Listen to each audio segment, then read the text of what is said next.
Sales दुनिया का सबसे फैंटास्टिक जॉब में से एक है। यह किसी व्यक्ति को पैसे कमाने का असीम अवसर प्रदान करता है। साथ ही साथ एक बड़ा ही चैलेंजिंग जॉब भी है और यही कारण है कि कई बार सेल्स पर्सन अपने टारगेट को अचीव नहीं कर पाता है और मंथ एंड में फ्रस्ट्रेट होता है, निराश होता है, हताश होता है। और यही वो समय होता है जब उसे पलटकर अपने द्वारा किए गए चीजों पे अवलोकन करना चाहिए, उस चूक का अवलोकन करना चाहिए जिसने उसे टारगेट अचीव करने से रोक दिया है। अगर वो नहीं करता है तो यही बार बार रिपीट होगा और वो फ्रस्ट्रेट होता रहेगा। अब मेरा मानना है कि when you faced with the challenges, look for a way, not way out. तो मित्रों नमस्कार, मैं हूं अशोक झा और मार्केटिंग मंत्रा के इस सेशन में आप सबका स्वागत करता हूं। और आज का विषय भी हमारा यही है कि आखिर वे क्या समस्याएं हैं जिसके कारण एक सेल्स पर्सन अपने टारगेट को अचीव नहीं कर पाता है, अपने टारगेट को अचीव करने में चूक जाता है।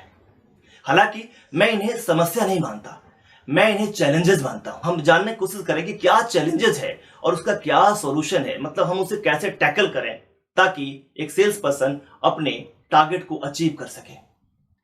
मित्रों वैसे तो कई सारे कारण हो सकते हैं, लेकिन कुछ खास कारण हैं, कुछ समान कारण ऐसे हैं जो सबके लाइफ में होते हैं।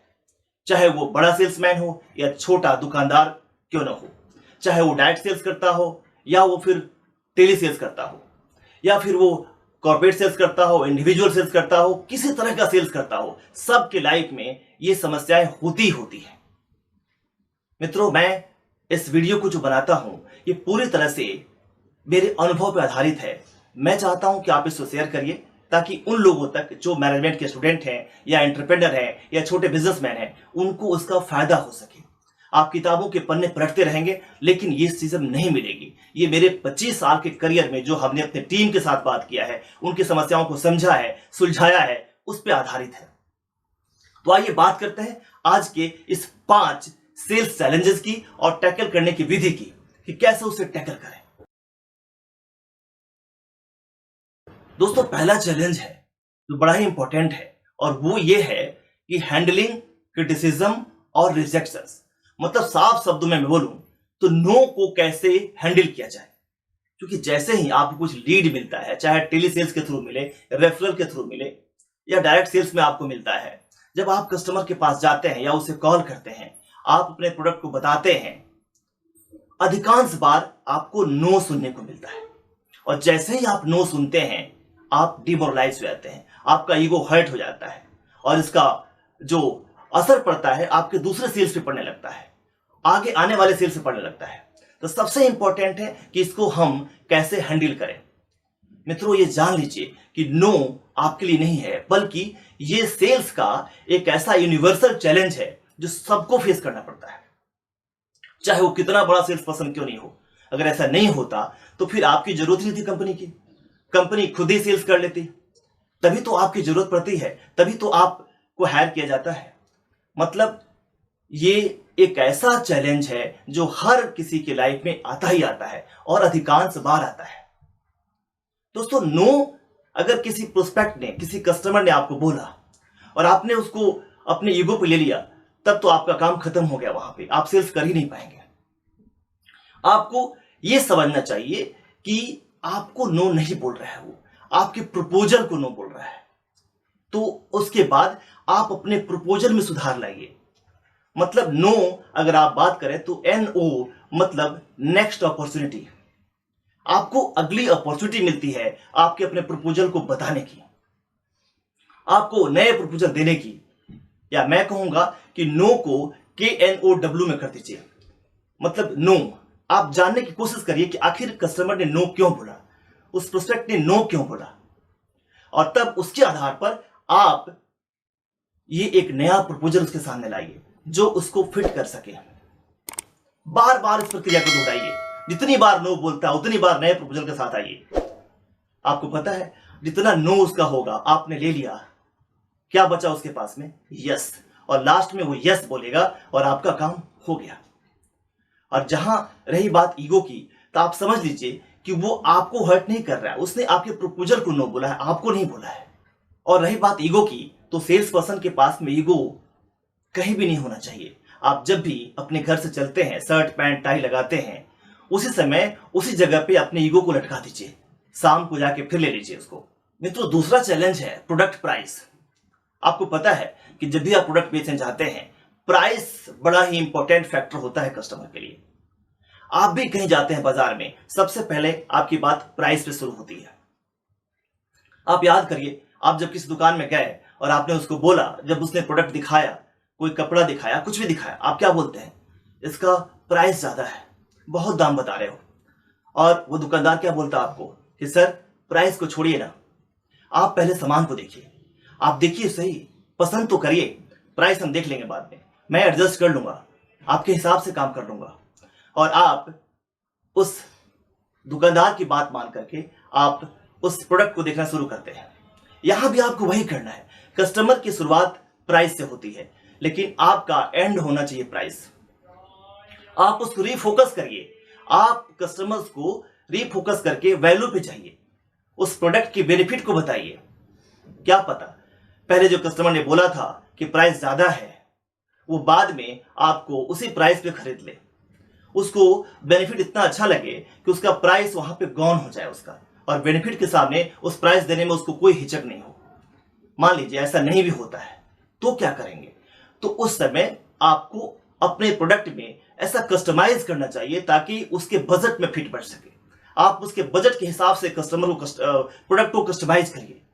जब आप उस हिसाब से करेंगे, कस्टमर आपके प्रोडक्ट को खरीद लेगा, बेनिफिट भी है और कस्टमाइज भी हो गया। इसके अलावा भी कई सारे लोग पेमेंट को भी प्लान कर देते हैं कि आप सर ले तो लो, कोई बात नहीं सर, मैं कंपनी में बात करूंगा, 2 या 3 या 4 इंस्टॉलमेंट में आप पे कर देना, या सर मेरे यहाँ तो फाइनेंस भी होता है, वो भी आप करा सकते हो। तो मेरा मानना है कि प्राइस कस्टमर जरूर पूछेगा आपसे, कस्टमर चाहेगा प्राइस पे आना, बट आप उसको रीफोकस करिए, पहले उसको वैल्यू को बताइए, उसके बेनिफिट को बताइए। जब वो सेटिस्फाई हो जाता है देन आप प्राइस पे आइए। मेरा मानना है कि 80% चांसेस है कि कस्टमर आपको उसी प्राइस पे लेगा, नहीं तो आप फिर प्राइस को कस्टमाइज कीजिए, प्रोडक्ट को कस्टमाइज कीजिए, या पेमेंट का अलग प्लान दीजिए उसको, और इस प्रॉब्लम्स को आराम से टैकल कर लीजिए। दोस्तों, तीसरा चैलेंज जो है, जो सेल्स पर्सन फील करता है, जो बताता है हमारे को कि सर कस्टमर ने सारी बातें सुन ली, सब कुछ समझ लिया, प्रॉमिसिंग ही लग रहा है, लेकिन खरीद नहीं रहा है, क्या करें? यहां पे आपको थोड़ा पेशेंस और रखने की जरूरत है, क्योंकि आपको पता है कि बड़े सारे कस्टमर्स विंडो शॉपिंग भी करते हैं, लेकिन आप पहले ही समझ जाए कि विंडो शॉपिंग हो रहा है, ऐसा नहीं है। आप कस्टमर से अधिक क्वेश्चन कीजिए, उसके अंदर की बातों को निकालिए, देखिए कि प्रॉब्लम कहां है कस्टमर का, क्यों नहीं परचेज कर पा रहा है, क्या कोई प्राइस का प्रॉब्लम है, उसके पास पैसे नहीं है, या डिसीजन बाद मिलेगा, अभी वो वार्म है या अभी कोल्ड है, किस सिचुएशन में कस्टमर है। अगर आपको लगता है कि वार्म है तो आप उसको बता के फॉलोअप में रखिए, बाद में उसको हॉट बनाइए, कोल्ड है थोड़ा और ज्यादा फॉलोअप करिए उसको। अगर इसके बावजूद भी लगता है कि नहीं ये तो इधर उधर की बातें करता है, लेने वाला नहीं है, तो मेरा मानना है कि आप, चूंकि आपके पास लिमिटेड रिसोर्सेज हैं, आपके पास लिमिटेड टाइम है, आप उसको वेस्ट मत करिए उस कस्टमर पे, आप नेक्स्ट कस्टमर की तरफ जाइए। आप यहां अपना टाइम बर्बाद मत करिए, क्योंकि आप उसमें टाइम बर्बाद करेंगे, पता लगेगा आप नेक्स्ट कस्टमर को भूल जाएंगे और आपका टारगेट उस महीने अचीव नहीं होगा। तो फायदा यह है कि आप समझिए कस्टमर को, अधिक से अधिक क्वेश्चन के द्वारा समझिए, और आप डिसाइड करिए कि ये वार्म है, कोल्ड है या हॉट है, या फिर ये यूं ही विंडो शॉपिंग कर रहा है। ये आपको काम आएगा इस कस्टमर से को हैंडल करने में। दोस्तों, चौथा चैलेंज जो है वो ये है, खास करके ये सेल्स पर्सन की ये क्वालिटी भी होती है कि अधिक बोलना।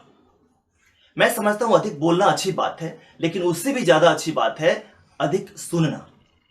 जब तक आप सुनेंगे नहीं, कस्टमर को समझ नहीं पाएंगे।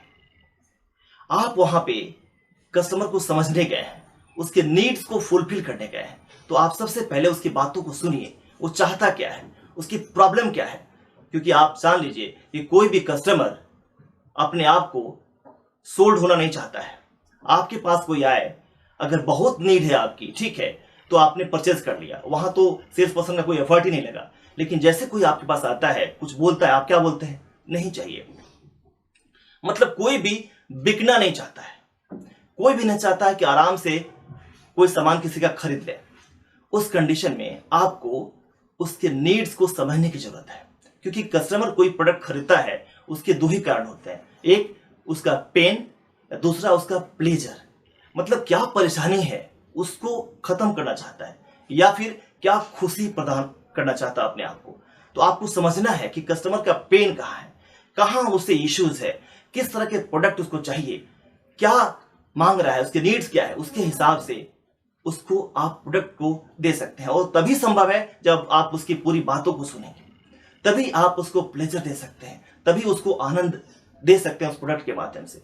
प्रोडक्ट का फीचर कभी मत बेचिए, प्रोडक्ट का फीचर तो प्रोडक्ट में है ही, आप उसका बेनिफिट बेचिए, उसको बताइए कि सर ये लेने से ये फायदा हो सकता है। आप अगर इस प्रोडक्ट को खरीदते हैं तो आप इतने पैसे बचा सकते हैं। जो भी बेनिफिट उस प्रोडक्ट का हो सकता है फीचर के थ्रू, वो बताइए उसके। और ये तभी संभव है जब आप उसकी बातों को सुनेंगे। तो मेरे हिसाब से गुड लिसनर होना ज्यादा अच्छा है कि आप ज्यादा बोलें उसको। पहले आप उसके सुनिए, फिर समझिए, फिर उसको सॉल्यूशन दीजिए। आपका कस्टमर आपके पास होगा, वो ये भी समझेगा कि हमारी प्रॉब्लम को समझ रहा है, ये हमें सॉल्यूशन ठीक से दे रहा है, और वो कस्टमर आपका कन्वर्ट हो जाएगा। और मित्रों, पांचवा जो कॉमन चैलेंज है वो ये है inability to answer the prospects. मतलब ज्यादातर सेल्स पर्सन सेल्स करने जाते हैं और उनके पास उसके प्रोस्पेक्ट का, उसके कस्टमर का प्रॉपर आंसर नहीं होता है। दोस्तों, आज का युग सोशल मीडिया का युग है, आज का युग अवेयरनेस का युग है। आपके पास कोई कस्टमर आता है तो आप मान लीजिए कि पहले से उसने रिसर्च किया हुआ है, कुछ खरीदने के पहले वो नेट पे देख चुका होता है, उसके फीचर को समझ चुका होता है, उसके प्राइस को समझ चुका होता है, उसके पास कंपटीटर्स की चीजों का नॉलेज होता है। तो जब भी आपके पास जाता है, जब आप उसके पास जाते हैं, तो सबसे पहले आप ये ध्यान रखें कि आपको अपने प्रोडक्ट के बारे में नॉलेज हो, आपका कॉन्फिडेंस लेवल हाई हो, आपको अपने कंपटीशन के बारे में समझ हो, जो सवाल वो करता है उसका प्रॉपर आंसर आप उसे दे सकें। क्योंकि एक बात जान लीजिए, आप अगर कॉन्फिडेंट नहीं हैं तो आप सेल नहीं कर सकते। क्योंकि सबसे इंपॉर्टेंट होता है, पहले सेल्स में हम अपने आप को सेल करते हैं, बाद में आता है प्रोडक्ट। अगर आप खुद ही कन्विंस नहीं है, if you are not convince, how can you convince the others. तो सबसे पहले आपको अपने आप को कन्विंस करना है कि ये प्रोडक्ट मेरा बेस्ट है, मैं बेस्ट हूं, मैं कंपटीशन को ब्रेक कर सकता हूं, मैं बता सकता हूं कि सर बिल्कुल ठीक बोल रहे हैं, ये सब मार्केट में है, लेकिन मैं इस प्रोडक्ट में ये दे रहा हूं, ये इसका बेनिफिट है जो कहीं नहीं मिलेगा, और मेरी गारंटी है, मैं आपके साथ हमेशा हूं। इन सब बातों से कस्टमर सेटिस्फाई होता है, उसको लगता है कि इस सेल्स पर्सन को पूरी नॉलेज है चीजों का, वो हमारे को इसका फायदा करा सकता है। अगर आप ऐसा नहीं करते हैं, आप कहीं लड़खड़ा जाते हैं, जैसे कस्टमर ने कोई क्वेश्चन पूछा, जैसे उसने कहा कि आपका कंपटीटर तो ये दे रहा था, आप वहीं स्टक हो जाते हैं। अरे भाई, वो तो कुछ भी बोल सकता है, कुछ भी प्राइस कर सकता है, कुछ भी, कस्टमर इज ऑलवेज राइट। उस कंडीशन में आपको क्या करना है? आपको ये करना है, आप अपने इंडस्ट्री को जानते हैं, आप बताइए सर आप गलत नहीं हो सकते, आप ठीक बोल रहे हैं, बट मैं इस इंडस्ट्री में हूं, मेरी कंपनी है, देखिए मैंने इतने लोगों को बेचा है, ये टेस्टिमोनियल्स है, इस सारे मेरे कस्टमर्स हैं, ये हैप्पी कस्टमर्स हैं, और ये प्रोडक्ट ऐसे नहीं है, इस कीमत पे नहीं मिल सकता है, और मिलेगा तो इसमें क्या प्रॉब्लम हो सकती है। इस सब बातों को जब आप रखेंगे, कस्टमर आपका होगा और आपका सेल्स कंप्लीट होगा। तो मित्रों, ये 5 कॉमन चैलेंजेस हैं, जिसको मैं चैलेंजेस बोला था, इसको आप इस तरह से टैकल कर सकते हैं, और इस तरह से आप मंथ एंड के फ्रस्ट्रेशन, निराशा और हताशा से निकल सकते हैं। आप अपने सेल्स को अच्छा कर सकते हैं। सेल्स बड़ा ही फैंटास्टिक, शुरू में कहा, बड़ा ही फैंटास्टिक जॉब है, यह आपको कहां से कहां पहुंचा सकता है, और जो सेल्स करना सीख गया वो दुनिया में कहीं पे भी अपना आजीविका कर सकता है, कहीं पे भी खुश रह सकता है। तो आज के इस वीडियो सीरीज में इतना ही। मिलता हूं किसी और टॉपिक के साथ जो आपके ज्ञान को बढ़ाएगा, आपकी सेल्स को बढ़ाएगा और आपको आगे लेके जाएगा। तब तक नमस्कार, आप स्वस्थ रहें, खुश रहें।